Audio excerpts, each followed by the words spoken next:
स्वयंपाक बनवायचा कंटाळा आला असेल किंवा मुलांच्या टिफिनला आपल्याला वेगळं काहीतरी द्यायचं असेल, अशा वेळेस अगदी शीतनशीत मोकळा झालेला आणि चवीला म्हणाल तर एकदम टेस्टी असा वांगी भात आज आपण बनवणार आहोत। नमस्कार मंडळी, मी उषाज किचनमध्ये तुमचं सगळ्यांचं खूप खूप मनापासून स्वागत करते। चला तर मग रेसिपीला आपण सुरुवात करूया। इथे मी 1 वाटी एवढा बासमती तांदूळ घेतलेला आहे। तांदूळ आपल्याला स्वच्छ धुवून घ्यायचा आहे 2 वेळा आणि नंतर यामध्ये पाणी टाकून घ्यायचं। साधारण 15 ते 20 मिनिटांसाठी हा तांदूळ भिजत ठेवायचा आहे। इथे मी साधारण 200 ग्रॅम एवढीच वांगी घेतलेली आहेत। आता हे बाजूला ठेवून देऊया आणि मसाल्यांमध्ये पाहू, अर्धा चमचा जिरं, अर्धा चमचा मोहरी, अर्धा चमचा शहाजिरं घेतलेले आहे, 2 दालचिनीचे तुकडे, 4 ते 5 काळी मिरी आणि 2 तेजपत्ता। त्यासोबतच कांदा, टोमॅटो, हिरवी मिरची, बारीक चिरून घेतलेली कोथिंबीर आणि कढीपत्ता घेतलेला आहे। आता इथे तुम्ही पाहू शकता वांग्यांना अशा पद्धतीने काप देऊन घेतले। आपण भरली वांगी बनवतो अगदी त्या पद्धतीने आपल्याला वांगी कट करून घ्यायची आहेत। यामध्ये पाणी टाकून घ्यायचं, थोडंसं मीठ टाकायचं, त्यामुळे वांगी काळी पडली जाणार नाहीत। आता हे सर्व बाजूला ठेवून देऊया आणि भाताला फोडणी घालून घेऊ। वांगी भात झटपट होण्यासाठी इथे मी कुकरचा वापर केलेला आहे। कुकरमध्ये 2 ते 2.5 चमचे तेल टाकून घेतलेलं आहे। तेल छान गरम झालं की यामध्ये आपण जी खडे मसाले काढून घेतली होती ती सर्व टाकून घ्यायची। गॅसची फ्लेम स्लो टू मीडियम ठेवायची। स्लो टू मीडियम फ्लेमवरती ही सर्व खडे मसाले तडतडू द्यायची, छान फुलू द्यायची। छान फुलल्यानंतर यामध्ये उभा चिरून घेतलेला कांदा टाकायचा आहे।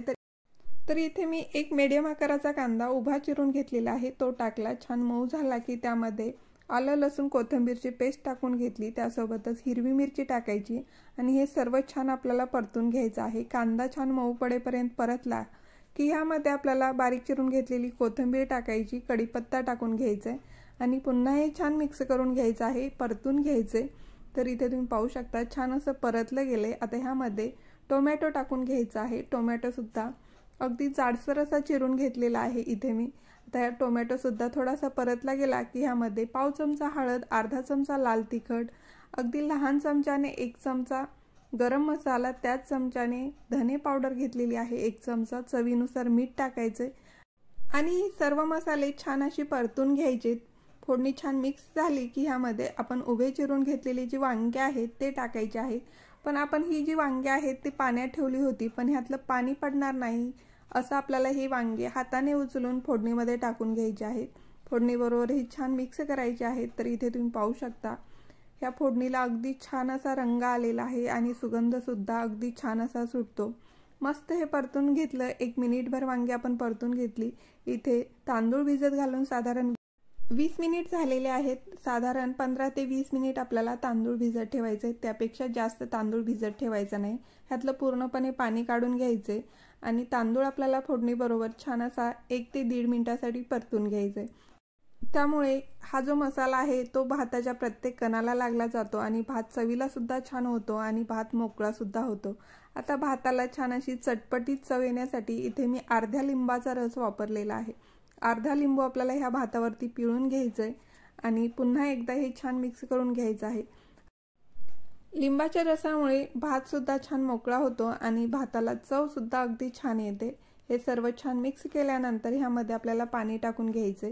तर 1 वाटी आपण तांदूळ घेतला होता, त्याच वाटीने 2 वाटी एवढं पाणी घ्यायचंय।